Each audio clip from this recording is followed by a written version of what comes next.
कहते ओ अल्लाह ताला बड़ा गफूर रहीम है जी, जो मर्जी करो, अल्लाह ने साड़ी नमाजा नहीं चाहिए दिया। और भाई अल्लाह ने कब कहा है कि मुझे तुम्हारी नमाजें चाहिए? अल्लाह तो कहता है तुम्हें तुम्हारे लिए नमाजें चाहिए। और नमाज को इतना कैजुअल बना लिया इन्होंने। सही मुस्लिम के अंदर हदीस है, आप सल्लल्लाहु अलैहि वसल्लम ने फरमाया, बंदे के कुफ्र और इस्लाम के दरमियान फर्क ही नमाज है। जो नमाज पढ़ता है वो मुसलमान है, और जो नमाज नहीं पढ़ता वो पाकिस्तान के शनाख्ती कार्ड में मुसलमान है, अल्लाह की डेफिनेशन में वो अमलन काफिर है। सही मुस्लिम इंटरनेशनल नंबरिंग के मुताबिक 246 नंबर हदीस है। आप जाके पीडीएफ खोल लें, इस्लाम 360 में जाके 246 नंबर हदीस सही मुस्लिम किताबुल ईमान चैप्टर में खोल के देख लें कि बंदे के कुफ्र और इस्लाम, शिर्क और इस्लाम के दरमियान फर्क ही नमाज है। आप बेशक अपने आप को मुसलमान क्लेम करते रहे, लेकिन वो शनाख्ती कार्ड वाला मुसलमान है, निकाह तलाक वाला मुसलमान है, उसका जनाजा भी पढ़ दिया जाएगा, पैदा होगा अजान भी दे दी जाएगी, अल्लाह के हुजूर वो मुसलमान नहीं है। वो बस कलमे का ही हम एहतराम करते हैं, अदरवाइज तो अमलन काफिर है वो। इसी तरीके से जामिया तिर्मिज़ी में हदीस है, सुनन निसाई के अंदर हदीस है, सुनन इब्न माजा के अंदर हदीस है कि आप सल्लल्लाहु अलैहि वसल्लम ने फरमाया, जिसने नमाज छोड़ दी गोया उसने कुफ्र किया। मन तरक सलात मुतअम्मिदन फक़द कफर। अब इससे ज्यादा और क्या सख्त बात की जाएगी किसी को यकीन आए कि जिसने जानबूझ के नमाज छोड़ दी उसने कुफ्र किया। अब जानबूझ के ये ना समझिएगा कि मैं बाल बच्चों दे वो कमाई करता रहना, तो मैनू टाइम नहीं मिलता। जानबूझ की डेफिनेशन भी नबी अलैहिस्सलाम ने बुखारी और मुस्लिम में मौजूद है कि अगर कोई शख्स बेहोश हो जाता है या सोया रह जाता है, ये दो ऑप्शंस हैं, या तीसरा ऑप्शन है वो भूल जाता है, तो जैसे याद आए उसी वक्त वो वाली नमाज पढ़ ले। लेकिन जो शख्स दुनिया को टॉप प्रायोरिटी मानता है, अपना ऑफिस छोड़ने के लिए तैयार नहीं, अपना क्लिनिक छोड़ने के लिए तैयार नहीं है, और अपनी दुकान छोड़ने के लिए तैयार नहीं है नमाज के लिए, तो जाहिर है कि वो तो अपने आप को धोखा दे रहा है। अल्लाह ताला तो अपने मामलात के अंदर बिल्कुल स्ट्रेट फॉरवर्ड, बिल्कुल ये ज़हन में रख लें। जामिया तिर्मिज़ी में सही सनद के साथ मौजूद है, अब्दुल्ला बिन शफीक ताबई रहमहुल्लाह ताला कहते हैं कि सहाबाए कराम अलैहिम रिदवान सिर्फ नमाज के छोड़ने को ही अमाल में से कुफर समझते थे। यानी वो किसी को नमाज पढ़ता हुआ देखते थे तो कहते थे ये मुसलमान है, और किसी को नमाज पढ़ता हुआ नहीं देखते थे तो वो कहते थे ये काफिर है। ये जामिया तिर्मिज़ी है, ये कोई स्टोरी बुक नहीं मैं सुना रहा आपको। मुस्नद अहमद में सही सनद के साथ हदीस है, नबी सल्लल्लाहु अलैहि वसल्लम ने माज इब्न जबल से फरमाया, माज अल्लाह के साथ किसी को शरीक ना ठहराना, हाँ तुम्हारे टुकड़े टुकड़े कर दिए जाए, तुम्हें सूली पे चढ़ा दिया जाए, तुम्हें आग में जला दिया जाए, अल्लाह के साथ किसी को शरीक ना ठहराना, और माज नमाज भी ना छोड़ना, क्योंकि जिसने नमाज छोड़ दी अल्लाह ताला के जिम्मे करम से वो निकल गया, अल्लाह के हुजूर उसके लिए कोई हिस्सा नहीं है जिसने नमाज छोड़ दी। कितना क्रिटिकल इशू है। और इसी तरीके से मुस्नद अहमद में ही एक और हदीस है कि आप सल्लल्लाहु अलैहि वसल्लम ने फरमाया, जिस शख्स ने अपनी जिंदगी में नमाज की हिफाजत की, क़यामत वाले दिन वो नमाज उसके लिए नूर होगी, निजात होगी, और उसके हक में दलील होगी। और जिसने नमाजों की हिफाजत नहीं की उसके लिए क़यामत वाले दिन कोई निजात, कोई नूर और कोई दलील नहीं होगी, उल्टा उसका हशर कारून, फिरौन और उबई इब्न खलफ के साथ होगा, वलियाउज़ु बिल्लाहि ताला। यहां तो हम कह देते हैं या अल्लाह जो कुछ भी है तेरे महबूब की उम्मत से है, यानी या अल्लाह हमने तो अपनी इस्लाह कोई नहीं करनी, हमें इसी तरीके से ही कबूल कर ले, वलियाउज़ु बिल्लाहि ताला। और कुछ वैसे उलमा का भी इसमें बड़ा बुरा किरदार है कि उन्होंने नमाज को भी इतना मुश्किल फर्ज बना के पेश किया है कि एक आम आदमी के लिए, और जो दुनियावी मामलात के अंदर भी इन्वॉल्व है, और किसी ऐसी औरत के लिए जिसके कई बच्चे हैं, मतलब उस रूटीन के अंदर उस नमाज को मैनेज करना मुश्किल हो जाता है।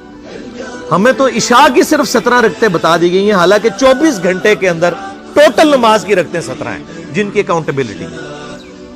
और मैं ये बड़े यानी वसूख के साथ एक जिम्मेदार मुबल्लिग की हैसियत से ये बात कर रहा हूं। आप सही बुखारी और सही मुस्लिम खोल के देख लें, फर्ज नमाजों की तादाद जो है वो 5 आई है, और उनकी रकतों की तादाद भी बयान हो गई है। फजर के 2 फर्ज, जोहर के 4 फर्ज, असर के 4, मगरिब के 3 और इशा के 4, और सफर में सारे 2-2 फर्ज हैं, मगरिब के 3। ये टोटल 17 रखते हैं जिनकी अकाउंटेबिलिटी है। बाकी जितना गुड़ पाओगे उतना मीठा, वो सारी नफली इबादत है। वो बुखारी और मुस्लिम दोनों में हदीस है, جس نے فرض کے علاوہ 12 رکعتوں میں استقامت کی، اور وہ 12 رکعتیں آپ صلی اللہ علیہ وآلہ وسلم نے پڑھ کے بھی بتائیں، اور امہات المومنین میں سے سیدہ عائشہ نے، سیدہ ام سلمہ نے، سیدہ ام حبیبہ رضی اللہ عنہن نے روایت بھی کی کہ 2 فجر سے پہلے، 4 ظہر سے پہلے، 2 ظہر کے بعد، 2 مغرب کے بعد، 2 عشاء کے بعد، یہ 12 سنت موقدہ، جس نے یہ پڑھی اسے جنت میں محل ملے گا۔ اگر کوئی نہیں پڑھتا تو گنہگاری والا معاملہ کوئی نہیں ہے۔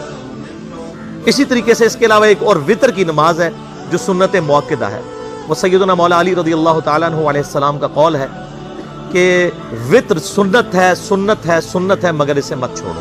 ہے سنت ہے لیکن تاکیدی ہے۔ آپ صلی اللہ علیہ وآلہ وسلم نے سفر میں بھی وطر اور فجر کی 2 سنتیں پڑھی ہیں، لیکن یہ صرف افضلیت کے اعتبار سے تاکیدی ہیں، ان کی کاؤنٹیبلٹی کوئی نہیں ہے۔ البتہ یہ ضرور ہے، سنن ابی داؤد میں ایک حدیث ہے کہ جس کی قیامت والے دن فرضوں میں کوتاہی نکل آئے گی تو اللہ تعالیٰ فرمائے گا میرے بندوں کی جو نفلی اور سنت عبادت ہے اس کو تول لو اور فرضوں کے ایکویلنٹ قبول کر لو۔ تو آپ اگر یعنی سنتیں پڑھیں گے تو اس کے ایکویلنٹ نفلوں کی کوتاہی پوری ہو جائے گی، ادروائز اکاؤنٹیبلٹی اس کی کوئی نہیں ہے، یہ ذہن میں رکھیے گا۔ صحیح بخاری اور مسلم دونوں میں حدیث موجود ہے، ایک صحابی آئے، انہوں نے کہا یا رسول اللہ صلی اللہ علیہ وآلہ وسلم میں جنت میں جانا چاہتا ہوں، مجھے کوئی شارٹ کٹ بتا دیں۔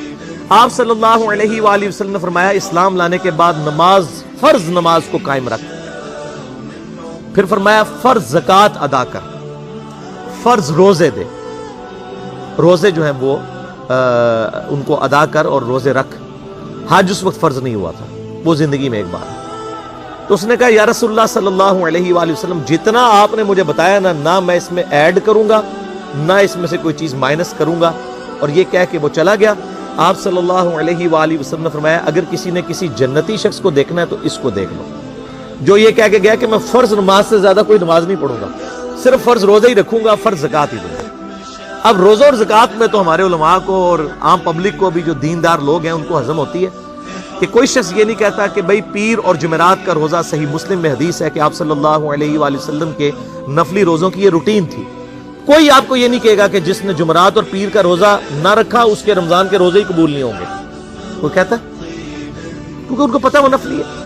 اسی طریقے سے زکوٰۃ تو صرف 2.5% ہے نا، باقی تو نفلی صدقات ہیں جتنے مرضی دیں۔ کوئی شخص نہیں کہتا کہ نفلی صدقہ نہ دیا تو آپ کی زکوٰۃ بھی قبول نہیں ہوگی، الٹا یہ کہتے ہیں وہ بس جی زکوٰۃ دے لو تو باقی سارا مال پاک ہے۔